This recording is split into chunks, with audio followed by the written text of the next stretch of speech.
വർണ്ണിക്കും. പൂർണ്ണ ഹൃദയത്തോടെ യേശുവേ സ്തുതിക്കും. നിന്നത്ഭുതങ്ങളെ ഒക്കെയും ഞാൻ വർണ്ണിക്കും. നിന്നിൽ സന്തോഷിച്ചേ ഉല്ലാസിക്കും. നിന്റെ നാമത്തെ ഞാൻ കീർത്തിച്ചിടും. നിന്നിൽ സന്തോഷിച്ചേ ഉല്ലാസിക്കും. നിന്റെ നാമത്തെ ഞാൻ കീർത്തിച്ചിടും.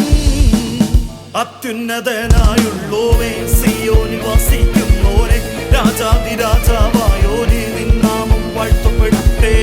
അത്യുന്നതനായുള്ളോവേ, സിയോനിൽ വസിക്കുന്നോരെ, രാജാതിരാജാവായോനെ, നിൻ നാമം വാഴ്ത്തപ്പെടട്ടെ. കർത്താവിൻ്റെ വന്യനാമം മഹത്വപ്പെടുമാറാകട്ടെ. അനുഗ്രഹിക്കപ്പെട്ട ഈ നല്ല ദിവസത്തിനായി നമുക്ക് ദൈവത്തെ സ്തുതിക്കാം. ഇന്ന് നമ്മൾ കേൾക്കാൻ പോകുന്നത് കർത്താവ് ചെയ്ത ചില അത്ഭുത സാക്ഷ്യങ്ങളാണ്. ആദ്യമായിട്ട് വൈറ്റിലയിൽ നിന്നും റെസിൽഡ എന്നു പേരുള്ള ഒരു കുടുംബമാണ് വന്നിട്ട് നമ്മളോട് സാക്ഷ്യം പങ്കുവെക്കുന്നത്. ഈ അമ്മ പറയുന്നത്, ഈ സാക്ഷ്യം കേട്ടാൽ നമ്മുടെ ലൈഫിൽ ജീവിക്കുന്നൊരു ദൈവത്തെ ഓരോ വാക്കുകളിലൂടെ നമുക്ക് അനുഭവിക്കുവാനായി കഴിയും. ഈ അമ്മയ്ക്ക് 35 വയസ്സുള്ളൊരു മോനുണ്ടായിരുന്നു. ആ മോന് ബാക്ടീരിയ ഇൻഫെക്ഷൻ കാരണം തളർന്നു പോയി. വെന്റിലേറ്ററിൻ്റെ സഹായത്തോടു കൂടിയാണ് ആ മോന് ഹോസ്പിറ്റലായിരുന്നത്. ICUലായിരുന്നു. പലപ്പോഴും ഡോക്ടേഴ്സ് പറഞ്ഞു വെന്റിലേറ്റർ മാറ്റാമെന്ന് പറഞ്ഞു. പക്ഷേ ആ കുടുംബം അതിന് സമ്മതിച്ചില്ല. അവർ പ്രതീക്ഷയോടെ ആയിരുന്നു. ഏകദേശം 1 കോടി രൂപയോളം തൻ്റെ മകൻ്റെ ചികിത്സയ്ക്ക് വേണ്ടി ചെലവഴിച്ചു. ഒരു പ്രതീക്ഷയും ഇല്ലാത്ത വിധത്തിലായിരുന്നു ആ മകൻ മുൻപോട്ട് പോയിരുന്നത്. എന്നാൽ മീറ്റിങ്ങിന് വന്നതിനെ തുടർന്ന് ബ്രദർ ദൂത് പറഞ്ഞു, ഒരു ഷോള് പ്രാർത്ഥിച്ചു കൊടുത്തു. അതിനുശേഷം ആ മകൻ്റെ ജീവിതത്തിൽ ഉണ്ടായ വ്യത്യാസത്തെയാണ് ഇവർ സാക്ഷ്യപ്പെടുത്തുന്നത്. അവർ സാക്ഷ്യപ്പെടുത്തുന്നത് ചലിക്കുവാൻ പോലും കഴിയാത്ത സ്ഥിതിയിലായിരുന്നിടത്ത് അങ്ങോട്ടും ഇങ്ങോട്ടും ചരിഞ്ഞു കിടക്കാനായി തുടങ്ങി. വെന്റിലേറ്റർ മാറ്റി, യൂറിൻ ട്യൂബ് മാറ്റി, അതോടൊപ്പം തന്നെ ആദ്യമായിട്ട് വീൽ ചെയറിൽ താൻ പുറം ലോകം കാണുവാനായി തുടങ്ങി. അവർ ഈ സാക്ഷ്യം പങ്കുവെക്കുമ്പോൾ ജീവിക്കുന്നൊരു ദൈവം നമ്മുടെ അടുക്കൽ നിൽക്കുന്നത് നമുക്കും അനുഭവിക്കുവാനായി കഴിയും. നമുക്ക് ആ സാക്ഷ്യം ഒന്ന് കാണാം. 12 മാസമായിട്ട് അവൻ കോമയിലായിരുന്നു. ഡോക്ടേഴ്സ് മരിച്ചു പോകുന്നതിനെ പറഞ്ഞു. ബില്ലടക്കാനായിട്ടാണെങ്കിലും അവരെന്നോട് എന്റെ പുറകെ കിടക്കായിരുന്നു. അന്ന് എനിക്ക് തോന്നുന്നു 12 ലക്ഷം രൂപ കൂടെ അടയ്ക്കണം. 85 ലക്ഷം രൂപ കടമുണ്ട്. വീട് വിൽക്കണം. ഇനി ചികിത്സിക്കാൻ പറ്റുമോ? എനിക്ക് ഒരു പ്രതീക്ഷയില്ല. എന്റെ ബ്രദർ എന്നെ വിളിച്ചിട്ട് പറഞ്ഞു, ചേച്ചി അവൻ ഈ ലോകത്തുനിന്ന് പോണേന്, ചേച്ചി സമാധാനപ്പെടണം. വീടും പരിസരവും പോലും അവന്റെ മരണത്തെ എതിരേൽക്കാൻ ഒരുങ്ങി എന്നുള്ളതാണ് സത്യം.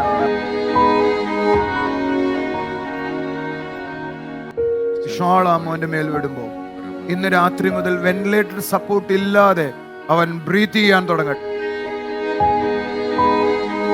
പിറ്റേ ദിവസം എന്റെ ചേട്ടന്റെ ഓക്സിജൻ ലെവൽ നോർമൽ ആവാൻ തുടങ്ങി. ആ വീൽ ചെയറിൽ ആദ്യമായിട്ട് കയറി പുറം ലോകം ഒന്ന് കണ്ടു. ഈ അമ്മയുടെ വിശ്വാസം കണ്ടിട്ട് കെട്ടിപ്പിടിച്ച് കൊടുക്കാൻ തോന്നുന്നു. മുകളിൽ ഒരാളുണ്ട്, ആ ആൾക്ക് മാത്രമേ ഇതിൽ ഇടപെടാൻ പറ്റുകയുള്ളൂ. സിസ്റ്ററുടെ പേര് റെസിൽഡ എന്നാണ്. വൈറ്റിലെ അടുത്തുനിന്ന് വരുന്നു. സിസ്റ്ററിന്റെ 35 വയസ്സുള്ളൊരു മകൻ മരണത്തിൽ നിന്നും ജീവനിലേക്ക് വന്ന ഒരു അത്ഭുത സാക്ഷ്യം പറയാനാണ് കടന്നു വന്നിരിക്കുന്നത്. 12 മാസമായി സിറ്റിയിൽ ICUലും തുടർന്ന് സാധാ റൂമിലേക്ക് മാറ്റി. 12 മാസം അങ്ങോട്ടും ഇങ്ങോട്ടും തിരിയാൻ പറ്റാതെ അതേ കിടപ്പായിരുന്നു. കഴിഞ്ഞ പ്രാവശ്യം ചേച്ചിയുടെ കൂടെ ഒരു മോളും കൂടെ വന്ന് പ്രാർത്ഥിച്ചത് അങ്ങനെയല്ലേ? അതെ അതെ അതെ.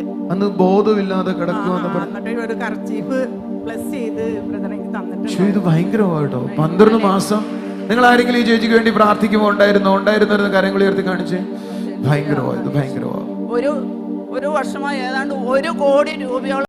അല്ലെ, എന്നോട് ഇവര് പറഞ്ഞു, എനിക്ക് ഇന്ന് ഓർമ്മയായി, ഇവരുടെ ഉണ്ടായിരുന്ന വസ്തു വിറ്റു ഏകദേശം 85 ലക്ഷമാണ് എന്നോട് പറഞ്ഞു. ഇപ്പൊ 1 കോടി കഴിഞ്ഞ് 10 ലക്ഷം കൂടിയായി.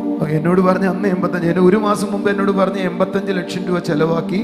എന്നിട്ട് മോന് ഇതുവരെ ജീവിതത്തിലേക്ക് മടങ്ങി വന്നില്ല, അവന് ബോധം വന്നില്ല എന്ന് എന്നോട് പറഞ്ഞു. എല്ലാം 2 സൈഡ് ചരിഞ്ഞു. ഭയങ്കരവാ ഭയങ്കരവാ. യൂറിൻ ട്യൂബ് എന്ന് പറഞ്ഞ ഇദ്ദേഹം വരുമ്പോ, ഈ ചേച്ചി കൂടെ വരുമ്പോ എനിക്കിന്ന് ഓർമ്മയുള്ളത്, എന്തോ ഒന്ന് വിൽക്കാൻ വേണ്ടിയോ എന്തോ എന്നോട് അങ്ങനെയും കൂടെ വേണ്ടി എന്നോട് പ്രാർത്ഥിച്ചു. ആ മോള് നിന്ന് കരയുകയൊക്കെ ചെയ്തെന്ന് ഓർമ്മിക്കുന്നുണ്ട് ഞാൻ. ഒന്ന് പറയാമോ ചേച്ചിക്ക് സംഭവം? ചേച്ചി എന്നോട് എന്തോ പറഞ്ഞന്ന്, ഒരു കുറച്ചും കൂടെ വസ്തു വിൽക്കാനോ എന്തുകൊണ്ട് ഉണ്ട്? പൈസക്ക് ഭയങ്കര ബുദ്ധിമുട്ട് ഉണ്ട്, ബില്ലടക്കാൻ പറ്റുന്നില്ല, ഞങ്ങൾ ഒളിച്ചിരിക്കണേ. ഓക്കെ, അതാണ് ഞാൻ പറഞ്ഞത്. പിന്നെ എന്റെ മോന് 85 ലക്ഷം രൂപ ഇവിടെ വരുമ്പോ ചെലവായി. 12 മാസമായിട്ട് അവൻ കോമയിലായിരുന്നു. കഴിഞ്ഞ മാസം, ഈ മാസമാണ് കഴിഞ്ഞ വർഷം നമ്മൾ അവിടെ അഡ്മിറ്റ് ആകും. ഓക്കെ, കഴിഞ്ഞ വർഷം, ഈ മാസമാണ് കഴിഞ്ഞ വർഷം അഡ്മിറ്റ് ചെയ്യുന്നത് എന്ന് യേശു പറഞ്ഞ 12 മാസം കഴിഞ്ഞു. ചേച്ചി വന്നത് കഴിഞ്ഞ മാസമാണ്. വീൽ ചെയറിൽ കയറാൻ പറ്റിയത് ഇവിടുന്ന് ആ ഷാള് നമ്മള് ബ്ലെസ് ചെയ്ത്. എനിക്ക് തോന്നുന്നു മോളുടെ ഷാള പ്രാർത്ഥിച്ചു തോന്നുന്നു അല്ലേ? അവന് അതുവരെ ബോധമില്ല. ബോധമല്ല, അവൻ അനങ്ങില്ല.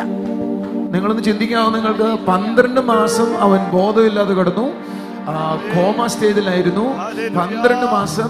കഴിഞ്ഞ പ്രാവശ്യം ഞാനൊരു ചേച്ചിയുടെ ഷോള് പ്രാർത്ഥിച്ചു കൊടുത്തു വിട്ടു. അന്നു മുതൽ അവന് വ്യത്യാസം വരാൻ തുടങ്ങി.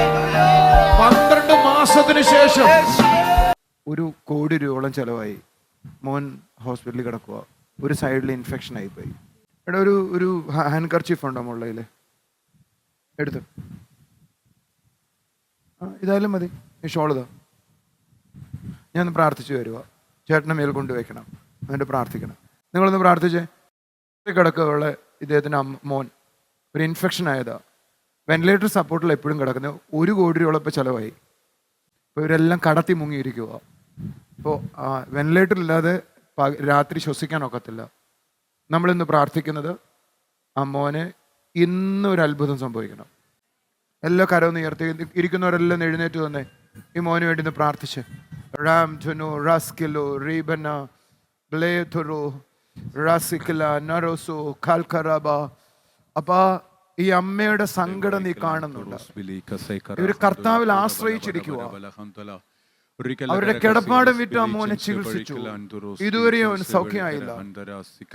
എന്നാൽ അപ്പ ഇന്ന് പകൽ ഞങ്ങൾ ബ്രേക്ക് ചെയ്യുക. ആ പിശാചിന്റെ ബലത്തെ ഞങ്ങൾ ബ്രേക്ക് ചെയ്യുക. പിശാചിന്റെ ബലത്തെ ബ്രേക്ക് ചെയ്യുക. മരണത്തിൽ നിന്ന് ജീവനിലേക്ക് അവൻ മടങ്ങട്ടെ. Now in the name of Jesus. കർത്താവേ, ഈ ഷോൾ ആ മോന്റെ മേൽ വിടുമ്പോ ഇന്ന് രാത്രി മുതൽ വെന്റിലേറ്റർ സപ്പോർട്ട് ഇല്ലാതെ അവൻ ബ്രീത്ത് ചെയ്യാൻ തുടങ്ങട്ടെ. നോർമൽ ആരോഗ്യത്തിലേക്ക് വരട്ടെ. സംസാരിക്കാൻ തുടങ്ങട്ടെ. We command the infection to be normal in the name of Jesus. അങ്ങനെ തന്നെ സംഭവിക്കട്ടെ. അവന്റെ തലയുടെ കീഴി വെക്കുക, അവന്റെ ദേഹത്ത് വെച്ച് പ്രാർത്ഥിക്കും. അമ്മ പ്രാർത്ഥിക്കണം. എനിക്കൊരു ഉമ്മ തന്നെ. അമ്മ പ്രാർത്ഥിക്കുന്ന കർത്താവ് കേൾക്കും കേട്ടോ. ധൈര്യപ്പെട്ടു പോ. 12 മാസമായ യൂറിൻ ട്യൂബ് മാറ്റി. 12 മാസമായ ഒരു യൂറിൻ ട്യൂബ് മാറ്റി. എന്ന് കൈയടിച്ച് കർത്താവിനെ സ്തുതിച്ച്. ആദ്യമായി ലെഫ്റ്റിലേക്കും റൈറ്റിലേക്കും അവൻ സ്വയം ചരിഞ്ഞു. വീൽ ചെയറിൽ ആദ്യമായിട്ട് കയറി പുറം ലോകം ഒന്ന് കണ്ടു.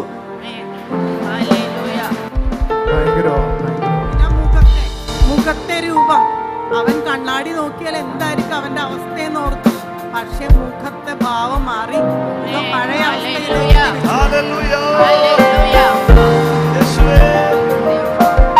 എന്നോട് ഈ ചേച്ചി സംസാരിക്കുമ്പോ ഇവരുടെ ഈ ഇദ്ദേഹത്തിന്റെ പെങ്ങള് അല്ലെങ്കിൽ ചേച്ചിയുടെ മോള് എന്നോട് കരഞ്ഞു തിന്നി ഓർമ്മിക്കുന്നുണ്ട്.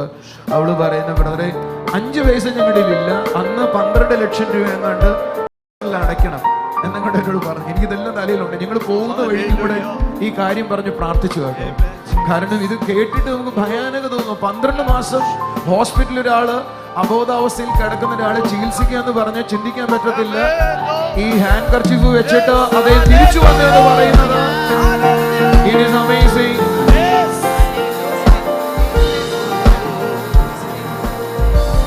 ചേച്ചിയുടെ മോനോട് വന്നിട്ടുണ്ടോ? ഇല്ല. നമ്മള് അഡ്മിറ്റ് ആക്കിയല്ലോ.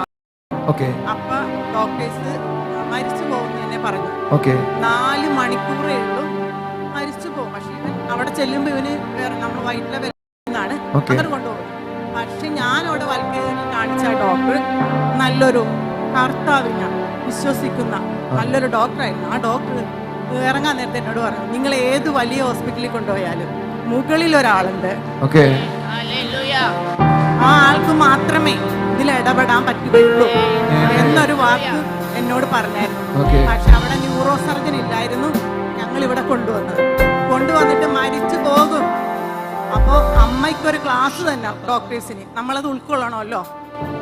എന്നെ ഒരു 5 പ്രാവശ്യം ഡോക്ടേഴ്സ് വിളിച്ചു സംസാരിക്കാൻ. അതായത് ആ മാസ്ക് അതുകൂടിയാൽ അവൻ മരിക്കും. അതായത് മാസ്ക് ഊരി അല്ലെങ്കിൽ വെന്റിലേഷൻ മാറ്റിയ ആള് മരിച്ചു പോകും. കാരണം ഒന്നുമില്ല, ഒരു ചലനമില്ല, ഒന്നുമില്ല. 12 മാസം കേട്ടോ. ഒന്ന് ചിന്തിച്ചു, ഒരു വർഷം ചിന്തിക്കാൻ പറ്റുന്നുണ്ടോ എന്ന് എനിക്കറിയത്തില്ല. അപ്പോ എന്റെ ബ്രദർ എന്നെ വിളിച്ചിട്ട് പറഞ്ഞു, ചേച്ചി അവൻ ഈ ലോകത്തുനിന്ന് പോണേന്, ചേച്ചി സമാധാനപ്പെടണം. സന്ദീപ് ഡോക്ടർ പറഞ്ഞു, തോമസ് കുറെ ലിസ്റ്റുകൾ അവൻ എൻ്റെ അടുത്ത് തരും. ഞാൻ പറഞ്ഞു ഇല്ല, ഒരു ഡോക്ടർ എന്നോട് പറഞ്ഞിട്ടില്ല ഈ ഡോക്ടേഴ്സ് മീറ്റിംഗിന് ഞാൻ പങ്കെടുക്കില്ല. മോള് വന്നിട്ടുണ്ടോ? ഞാൻ പങ്കെടുക്കില്ല ആ മീറ്റിങ്ങിനെന്ന് പറഞ്ഞു. ഡോക്ടേഴ്സ് എന്നെ ഒരുപാട് നിർബന്ധിച്ചു. എന്റെ ബ്രദർ പറഞ്ഞു, അനുകൂലിച്ചേ പറ്റൂ, ചേച്ചി മനസ്സിലാക്കണം. അതായത് മോൻ മരിച്ചു പോകുമെന്ന് ചേച്ചിയുടെ ബ്രദർ പറയുവാണ്. അനുകൂലിച്ചേ ഒക്കത്തുള്ളൂ, മനസ്സിലാക്കണം. കാരണം നമുക്ക് ക്ലാസ് തരുമോ, മരിച്ചു പോകുന്നുള്ളൂ പറഞ്ഞു തരുമോ? പറഞ്ഞിട്ട് നമുക്ക് ഡോക്ടേഴ്സ് ഒരു ക്ലാസ് തരും. ആ ക്ലാസ്സിന് എന്നെ വിളിച്ചത്, നമ്മളത് ഉൾക്കൊള്ളണമല്ലോ. ഞാൻ പറഞ്ഞില്ല, അവനെ നല്ല രൂപത്തിലാക്കി. അവന്റെ മുഖം പോലും മാറി, പഴയ മുഖമായിട്ട് വരുമോ? 12 മാസങ്ങൾക്ക് ശേഷം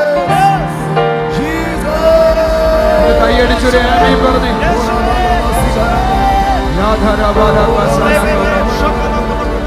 മോൾ എന്നോട് കഴിഞ്ഞ പ്രാവശ്യം വന്നപ്പോൾ പറഞ്ഞ കാര്യങ്ങളൊന്ന് പറയാമോ? എന്ന് പറഞ്ഞ അമ്മയുടെ മയക്കുന്ന മേടിച്ചെന്ന് പറയാമോ? ഈ അമ്മയുടെ വിശ്വാസം കണ്ടിട്ട് കെട്ടിപ്പിടിച്ചിട്ട് ഉമ്മ കൊടുക്കാൻ തോന്നുന്നു കേട്ടോ. എനിക്ക് കഴിഞ്ഞ പ്രാവശ്യം ഒരു ഉമ്മ വന്നു, ഞാനൊരു ഉമ്മ കൊടുത്തു കേട്ടോ. ആമേൻ. ഒന്ന് കൈയടിച്ചൊരു ആമേൻ പറഞ്ഞ് ഇതുപോലുള്ള അമ്മമാർ എഴുന്നേറ്റ് വരട്ടെ. ആമേൻ പറയാത്ത ഭയങ്കരമായിട്ടോ. മോളെന്നോട് പറഞ്ഞു ഓർമ്മിക്കാവോ? ആ സമയത്ത് ഞാൻ വരുമ്പോ എന്റെ ചേട്ടന് ഒന്നിനും കഴിയില്ലായിരുന്നു. ഒന്ന് തിരിയാനോ ഭയങ്കര ബുദ്ധിമുട്ടായിരുന്നു. ഞാൻ പിന്നെ ബില്ലടക്കാനായിട്ടാണെങ്കിലും അവരെന്നോട് എന്റെ പുറകെ കിടക്കായിരുന്നു. എനിക്ക് തോന്നുന്നു 12 ലക്ഷം രൂപ കൂടെ അടയ്ക്കണം, 85 ലക്ഷം രൂപ കടമുണ്ട്, വീട് വിൽക്കണം. ഇനി ചികിത്സിക്കാൻ പറ്റുമോ? ഇനി ഒരു പ്രതീക്ഷയില്ല. അതിന്റെ നടുവിൽ അദ്ദേഹം തിരിച്ചോ വീൽ ചെയറിൽ കയറി പറയുമ്പോൾ ഒന്ന് ഉറക്കെ പറഞ്ഞ് മരണത്തിൽ നിന്ന് ജീവനിലേക്ക് ഒന്ന് ചേർന്ന് കൈയടിച്ചൊരു ആമേൻ പറ എന്ന് പറഞ്ഞ മോളുടെ ഷോള് ഞാൻ ചേട്ടന്റെ തലക്കരികിൽ തന്നെ വെച്ചു. പിറ്റേ ദിവസം എന്റെ ചേട്ടന്റെ ഓക്സിജൻ ലെവൽ നോർമൽ ആവാൻ തുടങ്ങി. ചേട്ടൻ അങ്ങോട്ടും ഇങ്ങോട്ടും തനിയെ തിരിയാൻ തുടങ്ങി. ഡോക്ടേഴ്സ് മാസത്തിന് ശേഷം ഡോക്ടേഴ്സ് വന്നിട്ട് പറഞ്ഞു, ഋതുവിന് പെട്ടെന്നൊരു പ്രോഗ്രസ്, എന്താണെന്നറിയില്ല, പെട്ടെന്നൊരു പ്രോഗ്രസ്. അറിയോ? അതെ,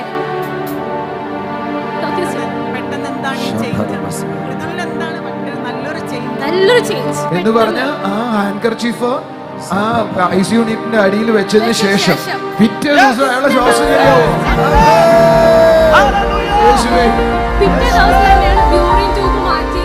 പിറ്റേ ദിവസം ട്യൂബ് മാറ്റി. ചേട്ടന് സെൻസ് ചെയ്യാൻ പറ്റുന്നുണ്ടായിരുന്നു. ഡോക്ടേഴ്സ് പറഞ്ഞു ബുദ്ധിമുട്ടാണ്, യൂറിൻ ട്യൂബ് മാറ്റിക്കാൻ ആൾക്ക് മനസ്സിലാവത്തൊന്നുമില്ല, ഫീൽ ചെയ്യുന്നില്ല. പക്ഷെ ഒരു ബുദ്ധിമുട്ടും കർത്താവ് എല്ലായിടത്തും മാറ്റി. അതായത് ഫീലിങ്സ് മനസ്സിലാകാൻ കഴിയുന്ന വിധത്തിലേക്ക് എല്ലാ കാര്യങ്ങളും പിറ്റേ ദിവസം തുള്ളിച്ചാടിയ ലോകത്തില്ല കേട്ടോ. കൈയടിച്ചൊരു ബില്ലിംഗ് സെക്ഷനെ വിളിച്ചിട്ട് പറഞ്ഞു, ബില്ല് അടച്ചില്ലെങ്കിൽ ചികിത്സ തുടരാൻ പറ്റില്ല, നിങ്ങൾ ഡിസ്ചാർജ് ചെയ്ത് പോകണം. 3 ലക്ഷം ഈ ആഴ്ച അടച്ചിരിക്കണമെന്ന് പറഞ്ഞു. അത്ഭുതം, എനിക്കറിയില്ല.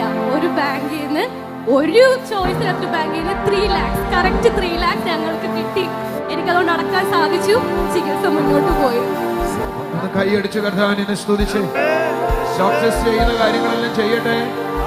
പക്ഷേ 12 മാസം ബോധമില്ലാതെ ഓക്സിജൻ ലെവൽ പ്രാർത്ഥിച്ചേണ്ടി അന്ന് രാത്രി സൗഖ്യമാകുമോ? 12 monthsന് ശേഷം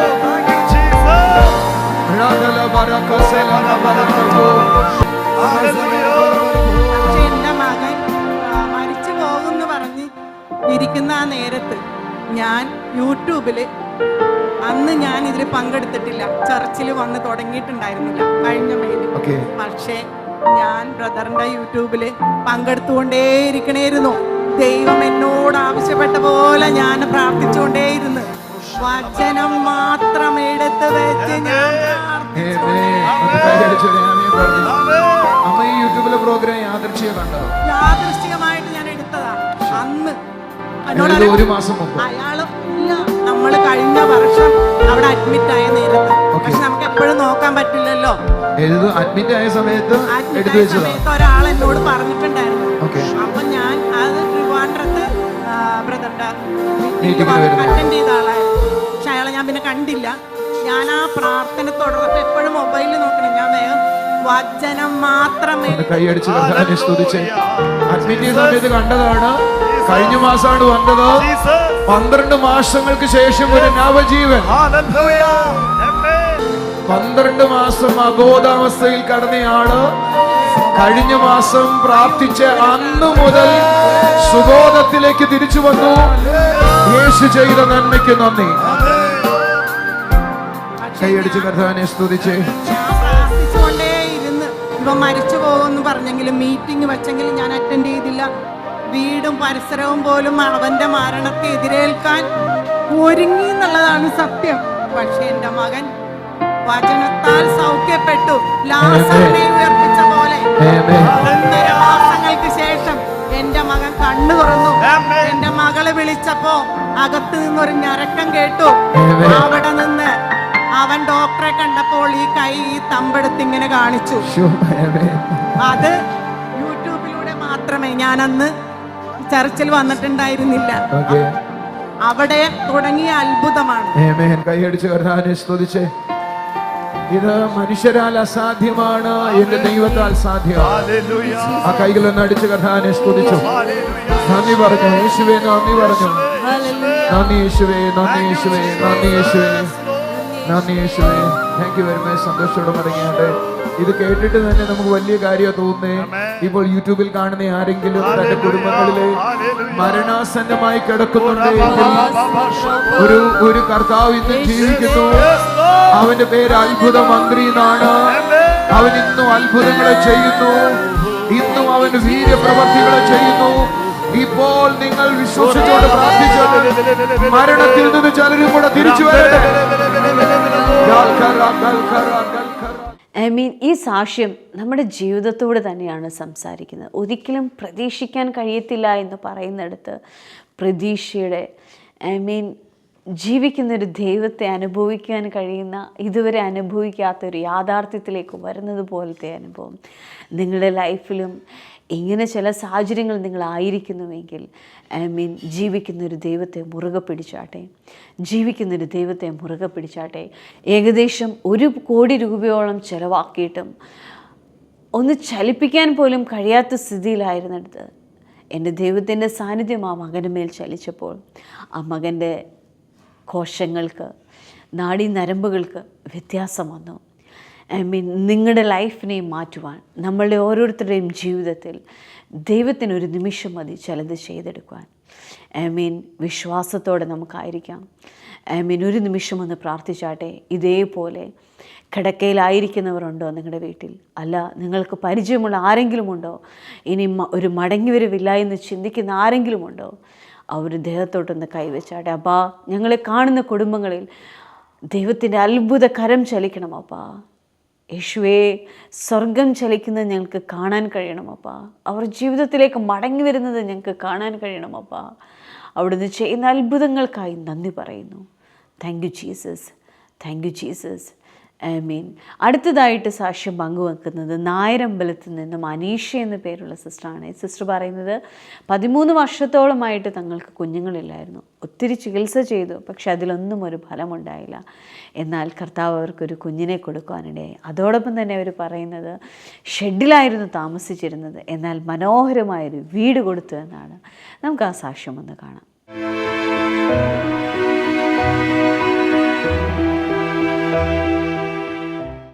പറഞ്ഞേട്ടെ. ഈ സിസ്റ്ററിന് പറയാനുള്ളത് 13 വർഷത്തിന് ശേഷം അനുഗ്രഹിക്കപ്പെട്ട ഒരു കുഞ്ഞിനെ ലഭിച്ചത്.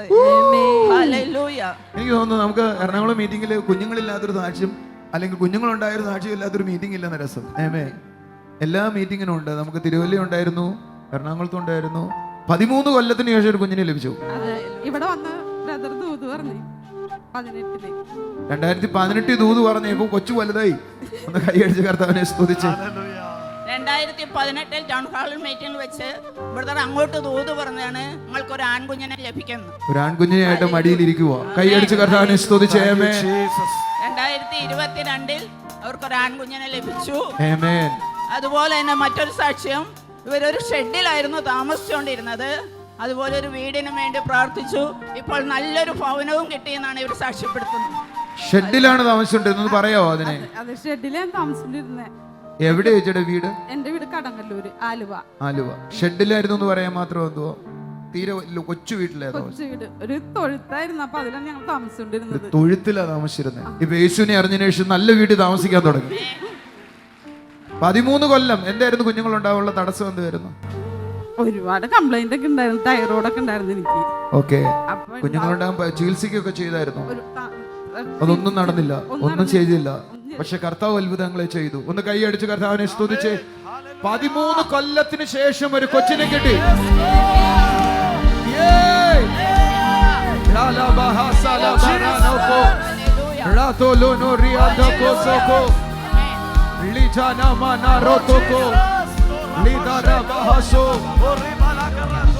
ചെയ്യുന്ന നന്മയ്ക്ക് നന്ദി. ചേച്ചി, ഞാൻ ചേച്ചിയുടെ ഒരു ദൂതും കൂടെ പറയട്ടെ. ചേച്ചിയുടെ കഴുത്തും നടുവും ഇടവിടാതെ വേദനിക്കുന്ന ഒരു പ്രയാസം കൂടെ ചേച്ചിക്കുണ്ട്. ചേച്ചിക്ക് കൊച്ചിനെ എടുക്കാൻ ഒരു ബുദ്ധിമുട്ടുണ്ട്. അതിന്റെ കാരണം ഈ ഇളിയുടെ വശത്ത് ചേച്ചിക്ക് ഒരു പ്രയാസമുണ്ടോ? വണ്ടർഫുൾ. ചെയ്സ്. രണ്ടാമത് ഇനിയൊരു കൊച്ചുണ്ടാവുമെന്ന് ചിന്തിക്കുന്നില്ല. അതിന് കുറച്ച് കോംപ്ലിക്കേഷൻ വയറ്റിനകത്തുമുണ്ട്. എന്നാൽ ഇന്ന് പകല് ഞാൻ ഈ കുടുംബത്തിന് വേണ്ടി പ്രാർത്ഥിക്കുക. ആ ഹിപ്പിനകത്തുള്ള പ്രശ്നം മാറുന്നു, ആ കഴുത്തിനകത്തുള്ള പ്രശ്നം മാറുന്നു, ഇവരുടെ വയറ്റിനകത്തുള്ള കോംപ്ലിക്കേഷനുകൾ തീരുന്നു. ഇവരുടെ പ്രസവത്തിന് ശേഷം ഇവരുടെ യൂട്രസിന്റെ ഫംഗ്ഷൻ റൈറ്റ് അല്ല. എന്നാൽ എന്റെ കർത്താവ് ഇപ്പോൾ അവരെ സൗഖ്യമാക്കുക. ഒന്ന് കൈയടിച്ച് കർത്താവിനെ സ്തുതിച്ചേ. ഈ ചേച്ചിക്ക് ഒരു പ്രയാസമുള്ള കാര്യങ്ങളുണ്ട്. സ്കിന്നിനകത്ത് ചില സ്ഥലത്ത് അഴുകുന്നൊരു പ്രയാസം വരും. സ്കിന്നിനകത്ത് ചില ഭാഗത്ത് വല്ലാത്ത പുകച്ചിൽ വരും, ഇറിറ്റേഷൻ ഉണ്ടാകും. എന്നാൽ ഇന്ന് അത് സൗഖ്യമായി പോകും. യേശു അതിനെ സൗഖ്യമാക്കും. വല്ലാതെ വേർക്കും. ആ വേർക്കുന്നതിനോടൊപ്പം ആ പ്രയാസം കൂടെ ഉണ്ടാവും. എന്നാൽ ഇന്ന് പകൽ സൗഖ്യമാകും. യേശുവിനെ തൊടും. ഒന്ന് കൈയടിച്ച് കർത്താവിനെ സ്തുതിച്ചേ. ചിലരും കൂടെ ആ കാര്യങ്ങൾ റിസീവ് ചെയ്ത് ദൈവ നന്മകളെ നൽകട്ടെ. ഇയാൾക്ക് 13 കൊല്ലത്തിന് ശേഷമാണ് ലഭിച്ചതെങ്കിൽ ചിലരും കൂടെ കർത്താവ് കുഞ്ഞുങ്ങളെ കൊടുക്കട്ടെ. ചിലർക്കും കർത്താവ് കുഞ്ഞുങ്ങളെ കൊടുക്കട്ടെ. അത്ഭുതപൂർവമായി ചെയ്യട്ടെ. ആമേൻ. ജീവിക്കുന്നൊരു ദൈവത്തെ എത്രത്തോളം അനുഭവിക്കാൻ കഴിയുന്നോ അത്രത്തോളം നമ്മുടെ ഹൃദയം സന്തോഷിക്കുവാനിടയാകും. എത്രത്തോളം കർത്താവിൻ്റെ അടുക്കൽ ഞാൻ ആയിരിക്കുന്നോ അത്രത്തോളം എൻ്റെ ഉള്ളിലെ സന്തോഷം പൊങ്ങി വന്നുകൊണ്ടേയിരിക്കും. ഞാൻ എല്ലാത്തിനും മുകളിലായെന്ന് തോന്നുവാനിടയാകും. ഒരു പ്രശ്നവും എന്നെ തൊടത്തില്ല എന്ന് തോന്നും. ഞാൻ എത്രയോ ഉയരങ്ങളിലായിരിക്കുമെന്ന് തോന്നുവാനിടയാകും. നമുക്ക് കർത്താവിൻ്റെ കരങ്ങളിൽ നമ്മളെ തന്നെ ഏൽപ്പിക്കാം.